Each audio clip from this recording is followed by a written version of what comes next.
अस्सलामुअलैकुम। खबरें चलेंगी लगातार मगर तेज तेज, हर इशू पर नजर मगर दूसरे जाविये से। मैं हूं मरियम खान और आप देख रहे हैं पाकिस्तान नामा। यहाँ पर बात होगी पाकिस्तान के अवाम की, हम पहुंचाएंगे आपकी आवाज इक्तदार के ऐवानों तक। समाज के मसाइल पर बात करेंगे, अदालतों की खबर भी आपको देंगे, जुर्म कहानी आपको सुनाएंगे, शहर शहर गांव गांव का अहवाल भी आपको बताएंगे और खेल के मैदान में क्या कुछ हो रहा है और मौसम का हाल बताने वाले क्या कहते हैं। नाज़रीन, ये सब आपको बताएंगे। बात करेंगे आज की बड़ी खबरों के हवाले से। तो बड़ी खबरों में कौन कौन से ऐसे मसाइल हैं जो कि आवाम की नजर पड़नी चाहिए। तो पीटीआई के दौर में टॉप ट्रेंड्स बनते कैसे थे, सब बेनकाब हो चुका है। नवाज शरीफ की एंट्री, सियासी दर्जा हरारत बढ़ चुका है, मुकदमात, मुलाकातें और जोड़ तोड़ क्या होने जा रहा है। इसके अलावा कौमी एयरलाइन के मसाइल जूं के तू हैं। यौमिया 10 करोड़ रुपए की अदायगी भी मुश्किल हो गई, ना फ्यूल होगा ना परवाजें उड़ान भरेंगी। तो आगे बढ़ते हुए बात करते हैं कि पीटीआई के दौर में टॉप ट्रेंड्स कैसे बनते थे, सब बेनकाब हो चुका है और जाली टॉप ट्रेंड्स की कहानी खुलकर सामने आ चुकी है। आखिर ये ट्रेंड्स बनते कैसे थे, किसी भी प्रोपेगेंडे को कैसे ट्रेंडिंग में लाया जाता था। चेयरमैन पीटीआई का सोशल मीडिया पर अवामी मकबूलियत का भांडा भी फूट चुका है। सोशल मीडिया टीम को कितने पैसों के एवज हायर किया जाता था और जाली ट्रेंडिंग पर आईटी और सोशल मीडिया माहिर क्या कहते हैं। नाज़रीन, पीटीआई के दौर में सोशल मीडिया पर एक मज़मूम प्रोपेगेंडा चलाया जाता था जिसमें कुछ स्पेसिफिक लोगों को और स्पेसिफिक पार्टीज को टारगेट किया जाता था और वो सब कुछ कैसे किया जाता था, कैसे लोगों को भर्ती किया जाता था, कितने पैसों के एवज भर्ती किया जाता था और ये तमाम ट्रेंड्स बनाए कैसे जाते थे। हमारे साथ मौजूद है सैयद अहमद अली, उनसे बात करेंगे। नेशनल सिक्योरिटी के एक्सपर्ट हैं वो, उनसे बात करते हैं। सर बताइएगा, बहुत शुक्रिया आपने अपना कीमती वक्त निकाला। ये बताइएगा कि सोशल मीडिया के हवाले से पीटीआई के दौर में अवामी मकबूलियत का एक बहुत बड़ा नाम था, बहुत मकबूल थे, ये ट्रेंड्स कैसे चलाए जाते थे, जरा कहानी बताइएगा। आपको बताएं कि जाली टॉप ट्रेंड्स की कहानी जो है नियो न्यूज की जो पर खुल के सामने आ चुकी है। पीटीआई की किसी भी प्रोपेगेंडे को कैसे ट्रेंडिंग में लाया जाता था और पीटीआई के चेयरमैन ने किस तरीके से हायरिंग की और तमाम तर टीम ने किस तरह से उनका साथ दिया और कैसे लोगों को हायर किया जाता था और वो पैसे जो उनको दिए जाते थे, सैलरी पर लोगों को रखा जाता था और वो पैसे कहां से निकलते थे, इस हवाले से भी आपको बताएंगे। और जो ट्रेंडिंग थी वो किस तरीके से की जाती थी, हैशटैग्स कैसे इस्तेमाल किए जाते थे और ट्रेंडिंग में कैसे लाया जाता था, जो कि प्रोपेगेंडा बनाया जाता था वो सोशल मीडिया पर इन हो जाता था और हर बंदे की वॉल पर फीड्स में सिर्फ वही वाली चीजें आ रही होती थी। स्पेसिफिकली टारगेटिंग करके किस तरीके से ये चलाया जाता था। तमाम तर ट्रेंड जो आईटी एक्सपर्ट्स थे उनकी जानिब से क्या कहना है ये भी आपको हम बताएंगे और ये जो सोशल मीडिया की टीम है उसको कितने पैसों के एवज हायर किया जाता था। ये तमाम तर जो स्टोरीज हैं वो नियो न्यूज से हासिल कर ली हैं और ये ट्रेंड्स कैसे बनते थे सब बेनकाब हो चुका है। जाली टॉप ट्रेंड्स की कहानी जो है वो खुलकर सामने आ चुकी है। लोगों को हायर किया जाता था और वो पैसे कहां से निकाले जाते थे, हुकूमती पैसे थे जो कि लगाए जाते थे, उन लोगों को मंथली बेसिस पर रखा जाता था, मंथली सैलरीज दी जाती थी और किसी भी प्रोपेगेंडे को कैसे ट्रेंडिंग में लाना है उनको ट्रेनिंग दी जाती थी और उसके बाद जो ट्रेंड होता था उसको अपने मर्जी से बनाया जाता था। सीनियर एंकर पर्सन गरीदा फारूकी हमारे साथ मौजूद है। गरीदा फारूकी साहिबा, बहुत शुक्रिया आपने कीमती वक्त निकाला। गरीदा साहिबा बताइएगा, पीटीआई के दौर में सोशल मीडिया की एक पूरी ट्रेंड चलता था, मुहिम चलाई जाती थी जो कि अब बेनकाब हो चुकी है, क्या कहेंगे इस हवाले से आप? जी बिल्कुल, ये बहुत बड़ा एक्सपोज है और बहुत बड़ा एक स्कैंडल जो है वो बेनकाब हुआ है जिसमें सरकारी खजाने का बेदरेग, नाजायज और गैर कानूनी इस्तेमाल किया गया है जाती तशहीर के लिए। तशहीर तो खैर फिर भी एक मुस्बत लफ्ज़ है, लेकिन यहाँ पर तो प्रोपेगेंडे के लिए और अपने मज़मूम एजेंडे की खातिर, मनफी एजेंडे की खातिर चेयरमैन पीटीआई और पाकिस्तान तहरीक इंसाफ अवाम के टैक्स का पैसा, सरकारी खजाना इस्तेमाल करती रही है। तो ये बहुत से जराइम है, कोई एक जुर्म नहीं है। और टैक्स का पैसा भी वो जो कि अवाम के टैक्स का पैसा है, गरीब के टैक्स का पैसा है, मिडिल क्लास के टैक्स का पैसा है जो कि उनकी अपनी फलाह बहबूद पे लगना चाहिए। आपको मालूम है कि चेयरमैन पीटीआई इमरान खान जब अपने सियासी मुखालिफिन पे तनकीद किया करते थे तो कहते थे कि जी फलां चोर है, फलां ऐसा है, फलां डाकू है या फलां टैक्स का पैसा चोरी करता है और फिर कहा करते थे कि जी क्या तुम्हारे बाप का पैसा है। तो अब चेयरमैन पीटीआई से और पीटीआई से खुद पूछना होगा, कोई तो सवाल उनसे भी करेगा ना कि क्या ये आपके बाप के टैक्स का पैसा था जो कि खैबर पख्तूनख्वा में अवाम का था, जिसको आपने अपनी जात की तशहीर के लिए और अपनी सियासी जमात के प्रोपेगेंडे और मजमूम एजेंडे के लिए आपने उसको इस्तेमाल किया। और दूसरी बात सबसे अहम ये है कि ये जो सरकारी खजाने का इस्तेमाल हुआ है, ये रियासत के खिलाफ इस्तेमाल हुआ है, रियासत पाकिस्तान के खिलाफ, रियासती इदारों के खिलाफ, अफवाज पाकिस्तान के खिलाफ, पाक फौज के खिलाफ। अब अवाम जो टैक्स का पैसा देते हैं, ये वो अवाम है, खैबर पख्तूनख्वा के वो अवाम है जो पाकिस्तान से और रियासत के इदारों से मोहब्बत करते हैं। अभी कुछ अर्सा पहले आपने सर्वे देख लिया होगा, उस सर्वे में वाज़ेह तौर पर सामने आ गया था कि जी पाकिस्तान के 80% अवाम फौज से मोहब्बत करते हैं, फौज पर एतबार करते हैं।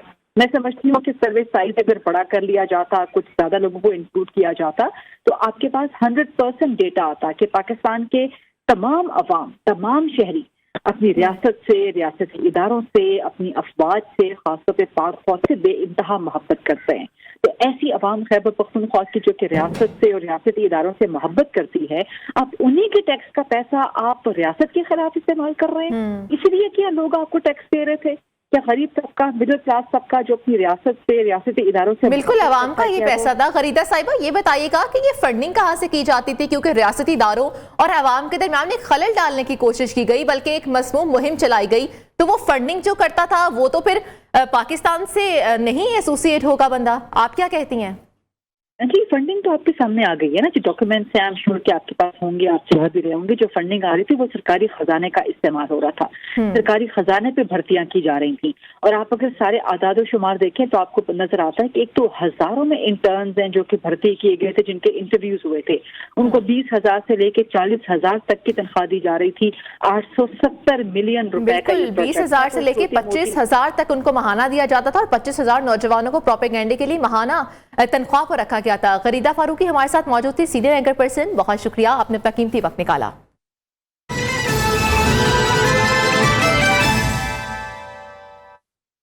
सुप्रीम कोर्ट में 90 रोज में आम इंतखाबात के इनेकाद से मुतालिक केस समाअत के लिए मुकर्रर। चीफ जस्टिस काजी फाइज ईसा की सरबराही में 3 रुकनी बेंच समाअत करेगा। सुप्रीम कोर्ट जो है उसने गुज़श्ता समाअत पर इलेक्शन कमीशन और वफाकी हुकूमत को नोटिस जारी करके जवाब तलब किया था। इस हवाले से हम बात करते हैं, हमारे साथ हमारे नुमाइंदे मौजूद हैं। सईद बलोच, समाअत के लिए केस मुकर्रर हो चुका है, 90 रोज में इंतखाबात का केस है, समाअत कब होगी इस पर और मजीद क्या कहा गया? जी देखें, इसमें सुप्रीम कोर्ट ऑफ पाकिस्तान में सुप्रीम कोर्ट बार एसोसिएशन, समाअत पाकिस्तान तहरीक इंसाफ और कुछ दीगर इनफरादी तौर पर दरखास्तें दायर की गई थी कि जो 5 अगस्त का मुश्तरका मफादात कौंसिल का फैसला था, जिसके तहत मुल्क में मरदमशुमारी की आदाद शुमार जारी करने की मंजूरी दी गई थी, जिसके तहत नई हल्का बंदियां होनी थी। एक मरदम जो मुश्तरका मफादात कौंसिल का फैसला था उसको सुप्रीम कोर्ट में चैलेंज किया गया था। दूसरा जो इस्तदा सुप्रीम कोर्ट से की गई थी वो ये थी कि 90 रोज में आम इंतखाबात के इनेकाद को यकीनी बनाया जाए। केस की गुज़श्ता समाअत पर चीफ जस्टिस काजी फाइज ईसा की जानिब से इलेक्शन कमीशन ऑफ पाकिस्तान और वफाकी हुकूमत को नोटिस जारी करते हुए जवाब तलब किया गया था, जबकि इस केस की जो आइंदा समाअत है वो सुप्रीम कोर्ट की जानिब से 2 नवंबर को केस की समाअत होगी और चीफ जस्टिस काजी फाइज ईसा की सरबराही में जस्टिस चीफ जस्टिस काजी फाइज ईसा की सरबराही में 3 रुकनी बेंच है जो कि समाअत करेगा। बहुत शुक्रिया सईद बलोच। तो नवाज शरीफ की एंट्री ने सियासी पारा भी बढ़ा दिया है। मीनार पाकिस्तान जलसे के बाद इलेक्शन का मार्का कैसे सर करना है, नून लीग ने तमाम तवज्जो इंतखाबात पर मरकूज कर ली है।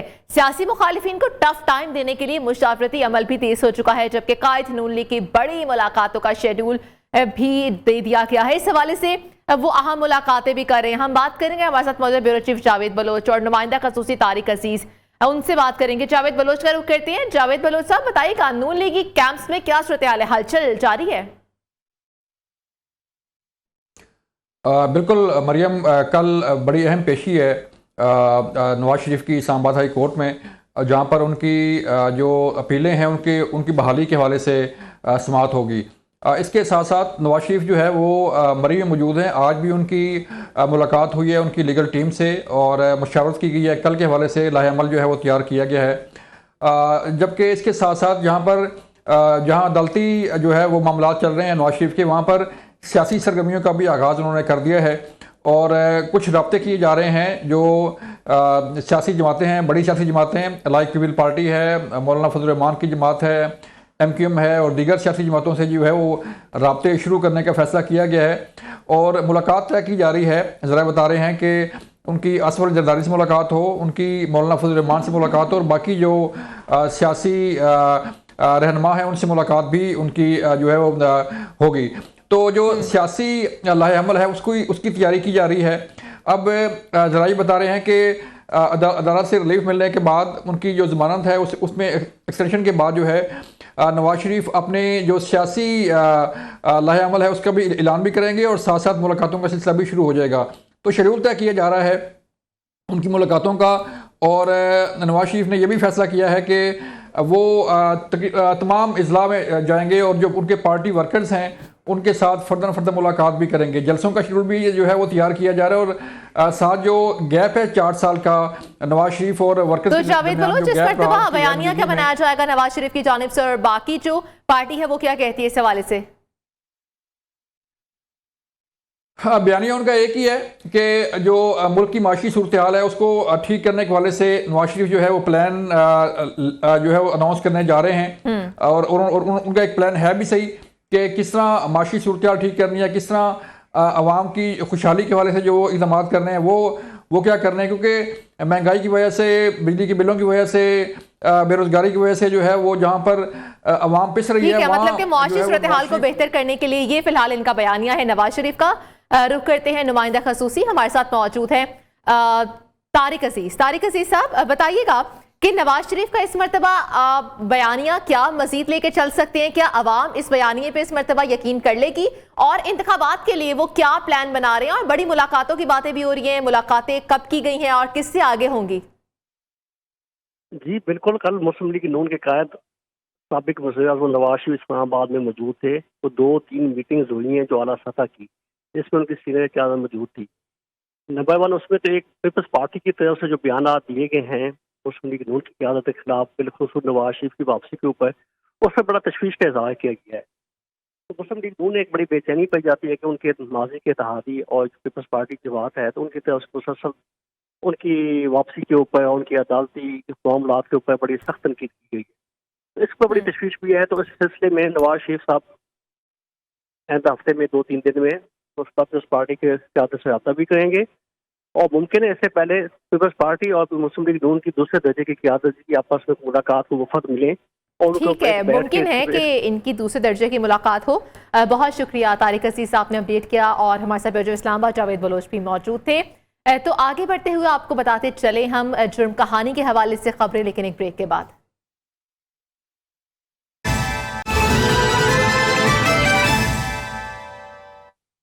जुर्म दास्तान में बात करते हैं। लाहौर में पुलिस के मुसलसल गश्त और नाकों के बावजूद डाके ही डाके हैं।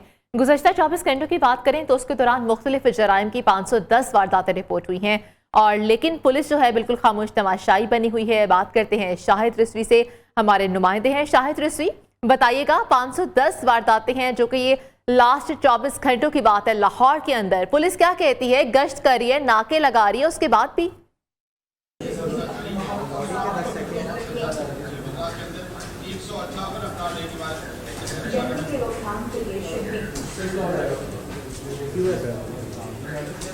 शाहिद लाहौर में पुलिस के मुसलसल नाके जारी है, लेकिन उसके बावजूद डाके ही डाके हैं। अगर बात की जाए गुज़श्ता 24 घंटों के दौरान तो शहर में मुख्तलिफ जराइम की 510 वारदातें जो है पुलिस अदाद शुमार के मुताबिक जो है वो रिकॉर्ड की गई हैं। चोरों ने शहर के मुख्तलिफ इलाकों में 24 घरों का सफाया किया जहाँ से उन्होंने लाखों रुपए की नकदी, तलाई जेवरात और दीगर सामान जो है वो ले उड़े हैं। डाकुओं ने असला के जोर पर मुख्तलिफ मकामात से जो है 23 अफराद जो है शहरी इनसे हज़ारों रुपए और जो है मोबाइल फ़ोन और दीगर सामान भी छीन लिया है। अगर बात की जाए पुलिस की कारकर्दगी तो ऑपरेशन इन्वेस्टिगेशन विंग ने जो है मुश्तरका कार्रवाई करते हुए जो है 45 जो है 51 इश्तिहारी वो गिरफ्तार किए हैं और 144 अदालती मफरूर भी जो है पुलिस ने इसी असना में जो है मुख्तलिफ नाकाबंदियाँ करके उनको जो है गिरफ़्तार किया है। पुलिस और हुकाम का कहना है कि वो शहर में जो है स्ट्रीट क्राइम जो है बिलखसूस दुपट्टा और राजनी की वारदातों को कम करने के लिए जो है पुलिस की पेट्रोलिंग जो है उसमें मुसलसल इजाफा कर रहे हैं। नाकाबंदियाँ भी शहर में की जा रही हैं ताकि जो स्ट्रीट क्रिमिनल्स हैं बार बार वारदातें करते हैं उनको गिरफ्तार किया जा सके। जी ठीक है शाहिद रसी, बहुत शुक्रिया, आपने तफसील हमें अपडेट किया। गैस की कीमतों पर हम आवाम से बात करेंगे।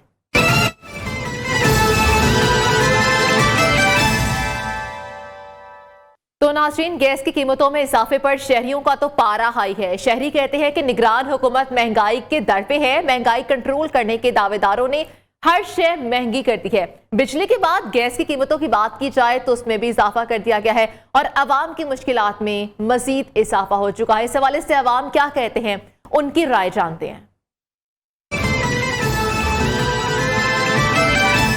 गैस बहुत परेशानी हो रही है और सिलेंडर इस्तेमाल करना पड़ता है या कभी लकड़ियाँ इस्तेमाल करना पड़ती हैं। बिल कहाँ से भरेंगे, हम तो बिल नहीं भरेंगे, मीटर काट के ले जाओ, आती तो है नहीं। गैस हमारे पास आती तो है ना होने के बाद अभी हम चाय बना रहे हैं, 1 घंटा हो गया चाय बन रही है, चाय पक जाएगी तो पी लेंगे। गैस नहीं आती ना, क्या करें, हुकूमत से ये कहेंगे सबको मार दो, तुम जिंदा रहना। गैस का रोज़ाना का खर्चा तकरीबन 12 से 1500 रुपये है।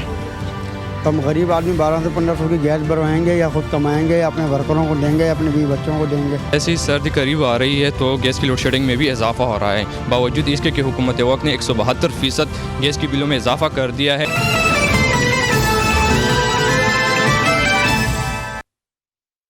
आवाम की राय तो आप जान चुके हैं। आवाम कहते हैं कि पहले महंगाई इतनी ज़्यादा कर दी थी, पहले उस पर बिजली के बिलों में इजाफा किया गया, उसके बाद गैस के बिलों में इजाफा करने के लिए तैयारी पूरी कर ली गई है। हम कहां पर जाएं, हम कहां से पूरा करें, क्योंकि शहरी कहते हैं कि तनख्वाहें तो वहीं की वहीं खड़ी हैं, लेकिन जो महंगाई है उसमें इजाफा रोज ब रोज हो रहा है।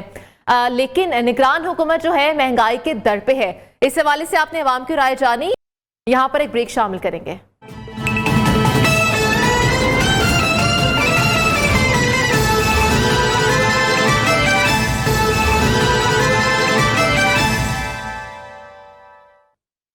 खैबर पख्तूनख्वा के सरकारी कॉलेजेस की लाइब्रेरियों में आउटडेट और BS निसाब के बरक्स कुतब की खरीदारी का इंकशाफ हुआ है। महकमा आला तालीम ने किताबों की खरीदारी रोकने के अहकामात जारी कर दिए हैं। खरीदी गई किताबों के सप्लाई ऑर्डर भी मनसूख कर दिए गए हैं।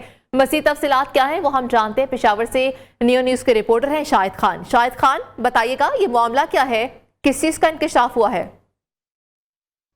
जी बिल्कुल, महकमा आला तालीम यानी HED जो है उनकी जानिब से जो मरासला जारी किया गया है उसमें ये बात वाज़ी की गई है कि चूँकि जो मौजूदा कुतुब जो है जो मंगवाई जा रही है, जिस पॉलिसी के तहत मंगवाई जा रही है, तो वो पॉलिसी जो है वो मौजूदा BS सिस्टम जो है, चूँकि इस वक्त कॉलेजेस में BS सिस्टम जो है वो राइज है, तो उस BS सिस्टम के जो कवायद है उनके जो पॉलिसी है उनके मुताबिक नहीं है। इसलिए जितने भी ऑर्डर दिए गए हैं कुतुब की सरकारी लाइब्रेरियों के लिए, खुसूसन कॉलेज की जो लाइब्रेरियाँ हैं, तो उनके लिए जो ऑर्डर दिए गए हैं कुतुब की और वो किताबें अभी तक नहीं पहुंची, तो उन ऑर्डर को जो है फौरी तौर पर मंसूख किया जाए और मज़ीद ख़रीदार जो है उसको मज़ीद ख़रीदारी से भी जो है इंतज़ामिया को रोक दिया गया है। जो इसके साथ साथ जो कॉलेज इंतज़ामिया है या जो लाइब्रेरी इंतज़ामिया है उनको ये रिलैक्सेशन दी गई है कि वो सरकारी औकात जो मुकर्रर है उससे ज़्यादा भी यानी कि उसको तौसीह दे सकते हैं, यानी उसके ज़्यादा वक्त के लिए जो लाइब्रेरी है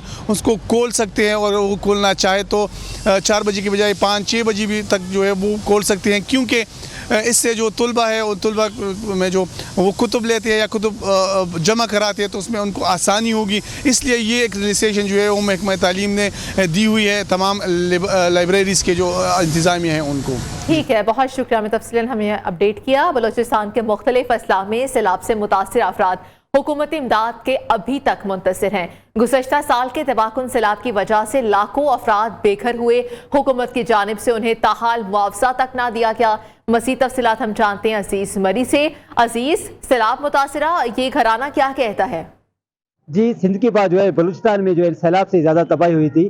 पहले भी तो बलूचिस्तान 2012 और 13 के सैलाब से तकरीबन उसके जो काफ़ी अजला थे वो तकरीबन सैलाब से जो डूब चुके थे, क्योंकि जो गुज़श्ता साल जो 2022 में जो सैलाब आया था इसमें भी जो है बहुत ज़्यादा तबाही हुई थी, जिसमें जो है जो बलूचिस्तान की जो मुख्तलिफ इलाके थे जिसमें कोयटा समेत जाफराबाद, झलमक्सी, उस्ताद मोहम्मद, दुक्की वगैरह वगैरह भी जो है काफ़ी जो है तबाही फैल गई थी, जिसकी वजह से जो है लोगों के घर बार मुतासर हो गए थे, उनकी फसलें जो है तबाह हो गई थी और माल मवेशी भी जो है हलाक हो चुके थे। लेकिन महकमा PDM का जो फिगर था उसमें जो जिक्र किया गया था कि बलूचिस्तान की जो मुख्तलिफ अजला में जो तबाही हुई है इसमें से जो है 4 लाख से ज़ायद जो है मकानात जो है मुनज़्ज़म हो चुके हैं। जो मुतासरीन हैं इनके घर जो है ताहाल जो है वो आबाद नहीं हो सके और नहीं जो है अब तक जो है 14 माह का अरसा जो है गुजर चुका है, अब तक उनको जो है मुआवजा नहीं दिया गया है, जबकि इस वक्त जो है सर्दियाँ शुरू हो चुकी हैं और ये जो मुतासरीन हैं अब भी जो है सड़कों के किनारे रेत के टेलों पर बेयारो मददगार खुले आसमान तले हुकूमती इमदाद के जो है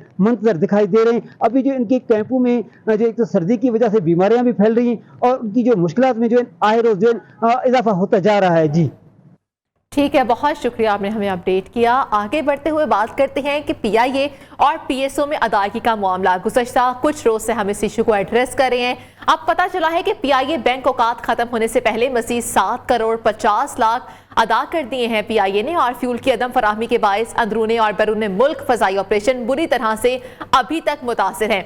PIA की मज़ीद 49 परवाजें हैं जो कि मनसूख कर दी गई हैं। मुसाफिर टिकट्स कैंसिल करवाने लगे। 3 रोज में PIA की 55 से 60 करोड़ रुपए मालियत की टिकटें कैंसिल हो चुकी हैं और PIA के पास रिफंड करने के भी अब पैसे मौजूद नहीं हैं। इस हवाले से हम बात करते हैं, काशिफ मुनीर हमारे साथ हैं। काशिफ मुनीर, हम कितने दिन से इस इशू को एड्रेस कर रहे हैं। जो उनके तर्जुमान है PIA के, उनकी जानिब से ये कहना है कि मामलात आहिस्ता आहिस्ता बेहतरी की जानिब गामजन है, लेकिन अब जो रिफंड का मामला है, जिन लोगों ने टिकट्स खरीदे अब उनको रिफंड करवाने का मामला है, पैसे वापस चाहिए, तो PIA के पास वो अदायगी करने के लिए भी पैसे नहीं है। क्या कहता है PIA? देखिए, बिल्कुल ऐसे ही है। PIA के पास जो अदायगियों का मसला है, वैसे हमने गुज़श्ता रोज भी देखा सिर्फ 7 करोड़ रुपए अदा किए थे और आज भी अब यानी बैंकिंग आवर खत्म होने के से कुछ लम्हात पहले ही 7 करोड़ की अदायगी की गई है और इसके साथ जो है वो 8 परवाजों के लिए फ्यूल मांगा गया है। आज जो दिन में 6 करोड़ की अदायगी की गई थी, तो मजमूई तौर पर आज जो है वो 13 करोड़ रुपए जो है वो अदा कर दिए गए, 13 करोड़ 50 लाख रुपए। गुज़श्ता रोज जो है वो अपने वादे के मुताबिक अदायगी नहीं की थी। गुज़श्ता रोज तर्जुमान PIA का कहना यह था कि $1.2 मिलियन की जो है वो रकम अदायगी की गई है। ये अदायगी जो है ये टिकट रिफंड्स पे की गई है। तो जो अदायगियों का मामला है वो मजीद संगीन इसलिए होता जा रहा है कि जो PIA की सेल्स हैं वो दिन ब दिन जो है वो जो गिरती चली जा रही हैं। डोमेस्टिक सेक्टर हो, इंटरनेशनल सेक्टर हो, यहाँ पर जो जिन्होंने टिकटें पहले से बुक करवाई हुई हैं, मेरी सवाल से जो बात हुई है कनाडा के अंदर जिन्होंने 3-3, 4-4 महीने पहले टिकट बुक करवाई हुई थी, उनको परेशानी इस बात की है क्या अगले महीने नवंबर के 10-12 तारीख तक क्या जहाज वापस आने और जाने की सूरत हाल पे होंगे, क्योंकि आज के दिन सिर्फ जो गुज़श्ता रोज पूरी पेमेंट नहीं की गई थी तो 49 परवाजें जो है मनसूख हुई हैं और 49 परवाजें अगर हम डेली बेसिस पे बात करें तो आज 49 परवाजें मनसूख हुई हैं। डेली बेसिस पे परवाजें हैं जो कि मनसूख हो रही हैं। और नाज़रीन, इसके अलावा जो PSO है वो फ्यूल नहीं दे पा रहा। बहुत शुक्रिया काशिफ, आपने हमें तफसीलन अपडेट किया। फ्यूल नहीं दे पा रहा जबकि दोनों हुकूमती इदारे हैं, उसके बावजूद एक तो फ्यूल नहीं दिया जाता, उसके बाद जो मुसाफिर हैं अगर वो टिकट्स कैंसिल करवाते हैं और जो फ्लाइट्स कैंसिल होती हैं उसकी वजह से जो उन्होंने रिफंड देना है रिफंड भी नहीं दिया जा रहा। कितने मुसाफिर हैं जो फंसे, उसके अलावा जो मैयतें हैं वो भी वहां पर बैरून मुल्क फंसी हुई हैं, वो भी पाकिस्तान नहीं आ सकती। PIA का जो माली खसारा है वो ठीक होने का नाम नहीं ले रहा। इस हवाले से हम बात करेंगे, मजीद भी आपको बताते रहेंगे, लेकिन पहले एक ब्रेक शामिल करते हैं।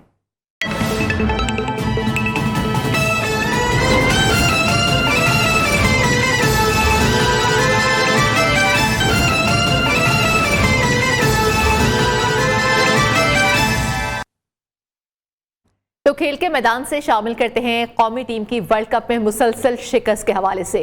खिलाड़ी फिटनेस मसाइल का शिकार हैं। 3 साल से खिलाड़ियों के फिटनेस टेस्ट नहीं होने की वजूहात क्या है और कौमी टीम में ग्रुप बंदी की खबरें भी गर्दिश करने लगी हैं।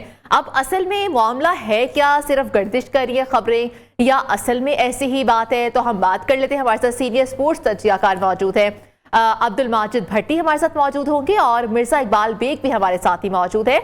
तो सबसे पहले हम बात करेंगे अब्दुल माजिद भट्टी साहब से। सर, बहुत शुक्रिया, आपने अपना कीमती वक्त निकाला। सर बताइएगा, बातें तो काफी सारी गर्दिश कर रही हैं, फिटनेस मसाइल है, खराब मैनेजमेंट है या खिलाड़ियों का इनफरादी कारकर्दगी पर जोर है? शिकस्त का जिम्मेदार किसको आप समझते हैं?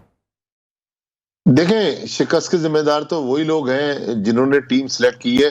जाहिर है बाबर आजम पिछले 3.5 साल से कप्तान है और सारे शॉट्स जो हैं वो बाबर आजम खेल रहे हैं, जिसको चाहते हैं टीम में रख लेते हैं और जिसको चाहते हैं ड्रॉप कर देते हैं। उनके बाद फिर चीफ सिलेक्टर इंजमामुल हक हैं, फिर मिकी आर्थर हैं, ग्रांट ब्रैडबर्न हैं। लेकिन देखें, मैं इस वक्त इंडिया में मौजूद हूं, मेरे पास एटलीस्ट टीम के इख्तिलाफात की खबरें मैंने भी सोशल मीडिया पे पढ़ी हैं। लेकिन मैं जो साल से सहाफत कर रहा हूं, जब भी पाकिस्तान टीम बुरा परफॉर्म करती है, हारती है, इस किस्म की खबरें सामने आती हैं। लेकिन इन खबरों से ज्यादा पाकिस्तान क्रिकेट बोर्ड ने इस मामले को जिस तरह मिस हैंडल किया है, वो मेरे ख्याल में एक अजीबो गरीब है कि अफगानिस्तान के मैच में टॉस से आधा घंटा पहले Pakistan cricket board media release के जरिए जब इन अफवाहों की तरदीद करता है, तो उससे फिर एकदम से जो यहाँ पर चेन्नई में जो मीडिया सेंटर में लोग थे, इवन इंडियन या दुनिया के दूसरे मुल्कों के, उनकी अटेंशन डाइवर्ट हो गई। उनको भी पता चल गया कि पाकिस्तान के कैंप में कुछ खलबली मची हुई है। जहां तक आप फिटनेस की बात कर रही हैं, तो फिटनेस का तो बाबर आजम ने मैच हारने के बाद एतराफ किया है। अब मेरा बाबर आजम से ये सवाल है कि आप 3.5 साल से पाकिस्तान टीम के कप्तान हैं, अनफिट प्लेयरों को अगर आप सिलेक्ट करके साथ लेकर गए हैं, तो फिर तो बराह रास्त आप ही जिम्मेदार हैं। भुगतना तो फिर सबको पड़ेगा, प्लेयर्स को भुगतना ही पड़ेगा। सर, आपका तो हमने पॉइंट ऑफ व्यू ले लिया, अब हम बात करते हैं। मिर्जा इकबाल बेग भी हमारे साथ मौजूद है, उनका पॉइंट ऑफ व्यू भी जानते हैं। मिर्जा इकबाल साहब, बहुत शुक्रिया, आपने वक्त निकाला। सर बताइएगा, जैसे कि यहाँ पर बात चल रही है, हमने मिर्जा इकबाल बेग से भी जाना, आपको क्या लगता है कि कौन जिम्मेदार है इस सब का? और इसके अलावा ये बताइएगा कि एक लॉबिंग सिस्टम की बात चल रही है, सोशल मीडिया पर भी गर्दिश कर रही हैं खबरें कि लॉबी बना दी गई है और बाबर आजम की कैप्टेंसी को भी खतरा है, तो इस बात में कितनी सदाकत है, आप क्या कहेंगे? देखिए मरियम, एक तो मैं माजिद भट्टी की इस बात से बिल्कुल इत्तेफाक करता हूं कि पाकिस्तान क्रिकेट बोर्ड को तरदीदी प्रेस रिलीज जारी करने की जरूरत क्या थी। और दिलचस्प बात यह कि पहले पाकिस्तान क्रिकेट बोर्ड ने तरदीदी प्रेस रिलीज जारी किया और कल पाकिस्तान क्रिकेट बोर्ड की जो डायरेक्टर मीडिया आई है आलिया रशीद, उन्होंने एक सहाफी जिसने एक खबर दे दी जो अफवाहें फैलाता है कि अब एक अच्छी खबर आ रही है, टीम में यूनिटी है, तो वो उन्होंने उसकी खबर को रीट्वीट कर दिया। इसका मतलब है आप एंडोर्स कर रहे हैं, या तो पहले गड़बड़ थी या आप गड़बड़ है। और ये इसको बिल्कुल प्रॉपर तरीके से पाकिस्तान क्रिकेट बोर्ड ने हैंडल नहीं किया। समझ में नहीं आ रहा कि पाकिस्तान क्रिकेट बोर्ड किस सम्त में जा रहा है। और जहां तक आपने बात की कि पाकिस्तानी खिलाड़ियों के दरमियान हमआहंगी, जब टीम हारती है तो डेफिनेटली अफवाहें तो आती हैं। जैसे हम श्रीलंका में एशिया कप का जो मैच हारे हैं भारत के खिलाफ, उसके बाद खबरें आई कि जी लड़ाई झगड़ा हो गया, फिर बाद में ऐसी कोई इत्तला नहीं थी। तो ये अफवाहें तो आती हैं, लेकिन जब तक कोई कंक्रीट बात ना हो उस वक्त तक आप कैसे कह सकते हैं कि लड़ाई झगड़ा हो गया। ये तो लोग अपनी दुकान चमकाने के लिए इस तरह का मसाला डालते हैं। मैं समझता हूँ कि इस वक्त पाकिस्तानी क्रिकेट टीम वहां खेल रही है, उसको डिस्टर्ब ना किया जाए। कुछ साबिक टेस्ट क्रिकेटर्स जो है उन्होंने बाबर आजम के खिलाफ लॉबी शुरू कर दी। ठीक है, अगर आपने बाबर आजम को हटाना है तो जो कुछ भी करना है वर्ल्ड कप के बाद करें। ड्यूरिंग द वर्ल्ड कप आप क्या कर रहे हैं? पाकिस्तान के अभी 4 मैच बाकी हैं और पाकिस्तान इंशाल्लाह अगर वो मैचेस जीतता है तो डेफिनेटली पाकिस्तानी टीम जो है सेमीफाइनल में पहुंचेगी। लेकिन बजाय इसके कि आप टीम को बकअप करें, उसका मोरल बुलंद करें, वो अफगानिस्तान से हार गई, वो इंडिया से हार गई, और बजाय आप उसके इस तरह की चीजें कर रहे हैं कि जी कप्तान को हटा दिया जाए, ये ड्यूरिंग द टूर्नामेंट मेरी नजर में बिल्कुल गलत है। ये अफवाहें और कुछ क्रिकेटर्स अपने एजेंडे पे काम कर रहे हैं कि किसी और को बनवा दिया जाए, कोई अपने चक्कर में, कोई दूसरे के चक्कर में। चीफ सेलेक्टर इंजमामुल हक 25 लाख रुपए माहाना ले रहे हैं। अब जब अफगानिस्तान के खिलाफ पाकिस्तानी टीम हार गई तो वो मोहम्मद यूसुफ को मिलाने लेकर चले गए पीसीबी के चेयरमैन के पास, प्रेस रिलीज इशू हुआ। तो अब ख्याल आया ज़का अशरफ साहब को कि खिलाड़ियों से अब हम मशवरा करें। उन्होंने प्रेस रिलीज में लिखा हुआ है कि हम वसीम अकरम, वकार, यूनुस, सकलैन, मुश्ताक, उमर गुल, इनसे मशवरा करेंगे। तो पहले सो रहे थे, अब 5 नवंबर को तो इनका टेन्योर खत्म हो रहा है। 4 महीने का इन्हें वक्त दिया था वफाकी वजारत बराए बैनुल सूबाई राब्ता ने कि आप इलेक्शन कराएं और day to day affairs Pakistan cricket board के चलाएं। जब आप नहीं चला रहे तो अब इस तरह की बातें कर रहे हैं। मेरे ख्याल में ये सब अफवाहें पाकिस्तान क्रिकेट टीम को हमें बिल्कुल आपने सही कहा, बल्कि आपने बहुत इंपॉर्टेंट सवाल रेस किया है मिर्जा साहब। भट्टी साहब से भी हम इस पे उनका मौक़िफ़ जानते हैं। भट्टी साहब, आपको क्या लगता है कि क्या उन्होंने बिल्कुल सही बात की है इस वक्त मिर्जा साहब ने कि ड्यूरिंग वर्ल्ड कप तो कम से कम इस बात को या इस इशू को रेस नहीं करना चाहिए? बिल्कुल मरियम, मिर्जा इकबाल बेग साहब दुरुस्त फरमा रहे हैं। अगर पाकिस्तान क्रिकेट बोर्ड को कोई एक्सट्रीम एक्शन लेना है तो जब टीम वापस आएगी उस वक्त आप फॉर्मर क्रिकेटर से भी मिल लें, चीफ सिलेक्टर जिनसे मिलना चाहते हैं वो भी, उनकी भी कल मैंने तस्वीर देखी, वो शान मसूद के साथ उन्होंने कजाफी स्टेडियम में जाके मुलाकात की। भाई शान मसूद को जब टीम में सिलेक्ट करने की बारी थी तो तब तो आप उनको पाकिस्तान छोड़ के चले गए। अब देखें 4 मैच बाकी हैं, अभी भी पाकिस्तान वर्ल्ड कप जीत सकता है, लेकिन इस तरह की मिस हैंडलिंग जो है वो पाकिस्तान क्रिकेट बोर्ड की तरफ से और पाकिस्तान के कैंप की तरफ से, देखें पाकिस्तान क्रिकेट बोर्ड ने एक साहब को यहाँ मीडिया मैनेजर बना के भेजा है भारत में, उन साहब का टोटल 7 पाकिस्तानी साफी हैं जिनको इंडिया का वीजा मिला है, उनके साथ एक आध जो उनके मनपसंद लोग हैं उनके साथ इंटरेक्शन है, बाकी लोगों को ना कोई इतला करते हैं ना उनके साथ कोई मीडिया इंटरेक्शन करवाते हैं। देखिए डैमेज कंट्रोल ये था कि कल पाकिस्तान की टीम परसों जिस तरह मैच हारी अफगानिस्तान से, ये 7 जो पाकिस्तान के सहाफी आए हैं इनको बुलवा के उनको ब्रीफ करते, उनकी मिकी आर्थर से मुलाकात करवाते, उनकी किसी और टीम मैनेजमेंट के साहब से मुलाकात करवाते, लेकिन मीडिया मैनेजर तो कहते हैं कि जी मुझे जो अहकामात लाहौर से आते मैं तो उन पे अमल करता हूं। तो भाई अगर आप खुद अपने मीडिया को लिफ्ट नहीं करा रहे तो फिर यहाँ क्या है, हम इंडियन टीम को कवर करने आए। मुझे याद है 2002 में पाकिस्तान ऑस्ट्रेलिया का एक टेस्ट मैच हुआ था शारजा में, जो पाकिस्तान 2 दिन में हार गया। तो 2 दिन में हारने के वेरी नेक्स्ट डे हमारे दोस्त थे समील हसन, उन्होंने पाकिस्तान के जो 2-3 लोग थे उनको बुलवाया, रिचर्ड पाइबस पाकिस्तान के हेड कोच से, उनसे मुलाकात करवाई। पाइबस ने बताया कि शिकस्त के क्या असबाब है, लेकिन यहाँ पर मीडिया इंडिया तो पहुंच गया, लेकिन यहाँ अंधेरे में हाथ पांव मार रहा है। मीडिया मैनेजर जो है वो नेकर पहनकर और प्लेयर्स के साथ डगआउट में बैठे हुए, लेकिन मीडिया को कुछ बताने के लिए तैयार नहीं है। बिल्कुल आपने सही कहा सर, बहुत शुक्रिया। हमारे साथ मौजूद थे senior sports analyst Mirza Iqbal Baig and Abdul Majid Bhatti, हमें अपडेट करे थे अपनी कीमती राय के हवाले से। तो यहाँ पे वर्ल्ड कप में ऑस्ट्रेलिया और बांग्लादेश का जो है वो मैच तो जारी है। बड़ी इंटरेस्टिंग खबर ये है कि ग्लेन मैक्सवेल ने वर्ल्ड कप की तेज तरीन सेंचुरी बना दी है। तो इस हवाले से आपको मजीद भी हम अपडेट करेंगे, लेकिन एक ब्रेक शामिल करते हैं।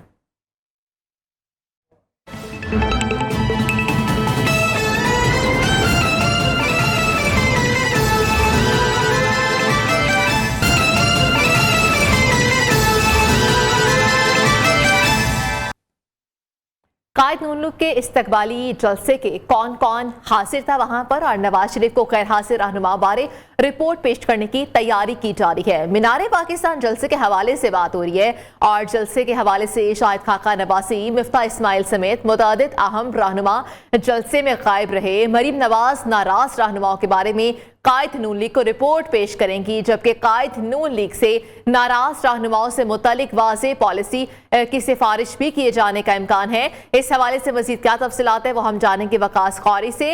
वकास खौरी बताइएगा, बहुत सारे रहनुमा गैर हाजिर थे, हमने भी नोट किया और यकीनन आवाम ने भी नोट किया होगा, उसकी वजह क्या थी, और अब वजह अगर सामने आ जाती है तो उसके बाद क्या लाहे अमल अपनाया जाएगा नून लीग की जानिब से?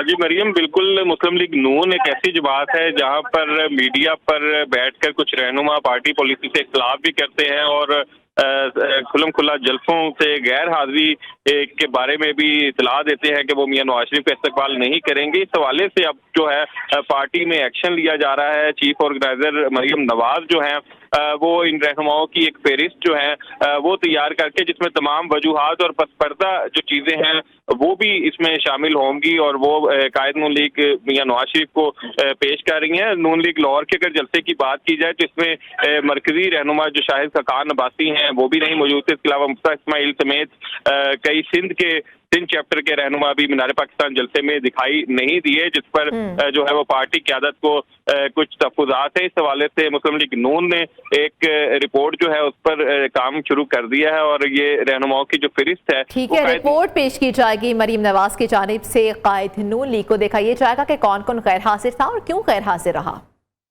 Council of Pakistan newspaper editors और ऑल पाकिस्तान न्यूज़पेपर सोसाइटी ने निगरान वज़ीर आज़म अनवारुल हक काकड़ की हालिया प्रेस ब्रीफिंग के दौरान मीडिया की आज़ादी से मुतालिक सवालात को सरकारी इश्तिहारात से जोड़ने पर अफसोस और हैरत का इजहार किया है।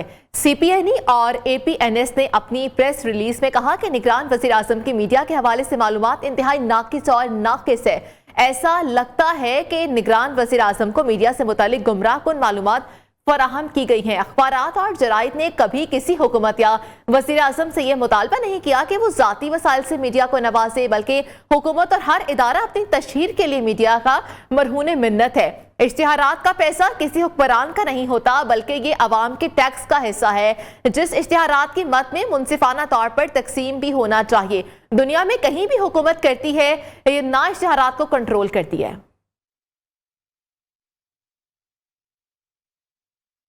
यहां पर एक ब्रेक शामिल करेंगे।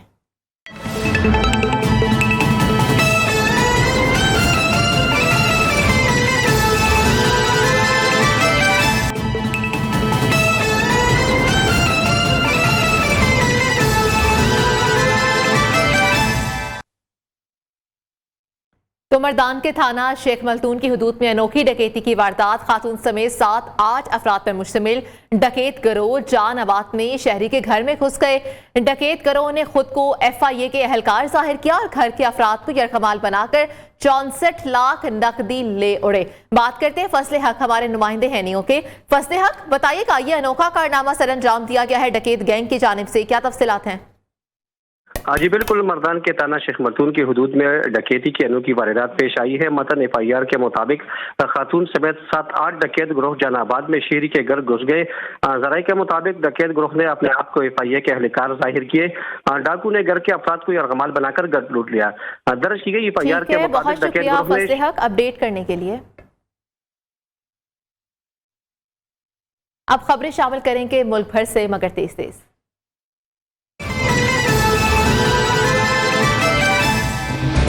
लाहौर की मॉडल शाहराहों पर बैनर्स की भरमार, शहर का हुस्न मांद पड़ गया। Chief officer metropolitan corporation Lahore का 24 घंटे में वॉल चौकिंग खत्म करने का हुक्म। पंजाब हुकूमत के हेलीकॉप्टर के आलात की तब्दीली महंगी पड़ेगी। एडिशनल चीफ सेक्रेटरी पंजाब ने अदायगी के लिए मजीद 3 करोड़ 61 लाख रुपए मांग लिए। PIC में अमराज़े क़ल्ब के मरीजों का रश, वज़ीर आला मोहसिन नकवी ने लाहौर में दिल का एक और बड़ा अस्पताल बनाने की मंजूरी दे दी। पाकिस्तान का एक और एजाज, Pakistani mixed martial artist Zeeshan Mehsud ने गिनीज वर्ल्ड रिकॉर्ड बना डाला।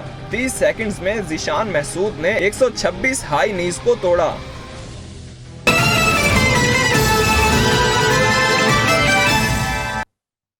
पाकिस्तान नामा से आज के लिए इजाजत दीजिए। अल्लाह हाफिज।